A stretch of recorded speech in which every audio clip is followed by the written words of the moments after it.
how to make icons bigger or how to change icon size on Samsung. Now, to make your icons bigger on Samsung, a simple way is by simply changing the home screen layout. So when you long press on a certain home screen over here, then you'd simply go to settings. So if I select app screen grid and then I increase it to maximum, now I tap the done button. Now you can see the icons are actually kind of quite small.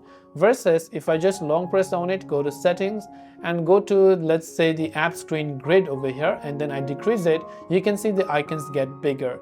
Another way is you can simply open up settings and you can turn on simple mode. So easy mode is also available on most of these devices.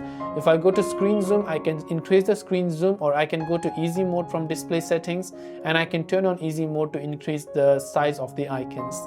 So this way I can go ahead and then basically make my icons bigger. I hope the video helped you out. If you have any questions, feel free to leave them down. Thanks for watching and see you soon in the next video.